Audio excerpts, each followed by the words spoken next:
After 4 years of printing over $4 trillion, the results of QE are in. There's less people working today than there was in 2009. People are making less today than they were in 2009. Less people own their home today than in 2009. Corporate profits, they're way up, over 80% on the S&P 500. The stock market has hit all-time highs. CEOs have seen record bonuses. And the financial institutions, just last quarter, the major banks made over $42 billion in profit just in 90 days. That's the results of QE. How is it affecting the housing market right now? Simple. They printed all this money to push down the rates. And they did. They pushed them down to about 3.5. Now they're back up to 4.5. But they pushed the rates even lower to the financial institutions and to the major players, hedge funds, and major financial institutions and corporations. What has that done? It's locked out the homeowner. That's why our home ownership, one of the reasons why our home ownership is back to 1980 levels. It's backfired. Hedge funds that have never purchased homes before, single-family residential homes ever in history, now find a huge opportunity in doing it because they're getting money at less than 1% at sometimes, buying these homes, single-family residentials, for cash, overpaying, locking out the homeowner.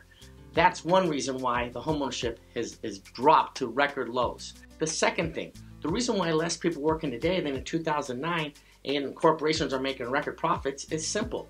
They have access to cheap money at super low rates.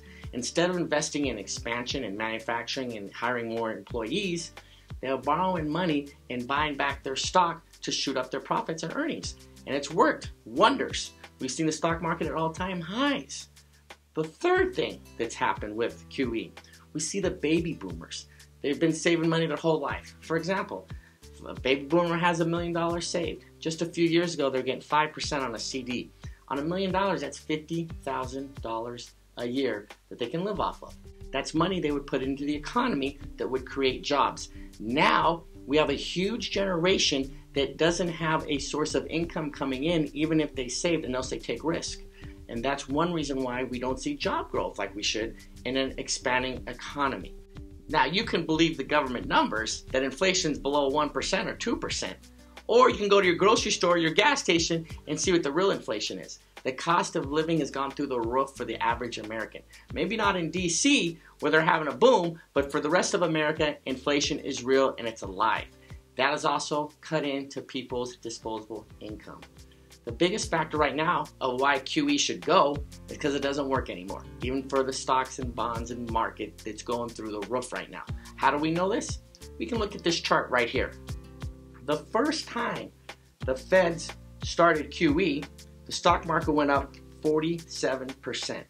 When they stopped QE, just for a short period of time, it dropped 2%. Then they said, we're going to do it again. The second time they did it, it shot back up 10%. Then they stopped. Then it slammed down 12%. The third time they did it, the stock market went up 16%. Do we see a trend here? Every time they print more and more, they're getting less of an effect on the market and less result. The final two times, QE and then QE definitely, it went up 5% and 15%. So now the more money that they're printing, the less of an effect they're having.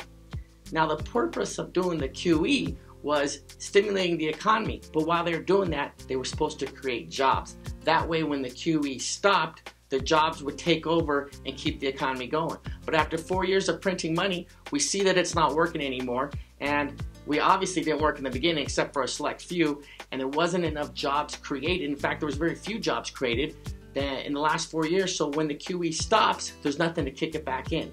So if you're a homeowner right now is the time to sell. And if you're best in the stock market, use your own common sense here. The printing presses cannot go on forever because the negative effects around the world are starting to reach around the world that they're not going to be able to keep on doing this. And now we're going to see the results when they stop QE with the lackluster of job growth, and it's going to go down as one of the greatest economic failures in economic history. And we're already starting to see this. Homeowners, investors, based on this information, this could be the best time in a decade to profit from the last 4 years of printing over $4 trillion. You can have this information to profit today. We compiled a report that has today's information and other information on QE and other trends that are happening. And you can talk to some of our other investors. People who took our advice a year ago, 2 years ago, 3 years ago have made huge profits. If you want the information that gives you the ability to make huge profits in the future, contact us today.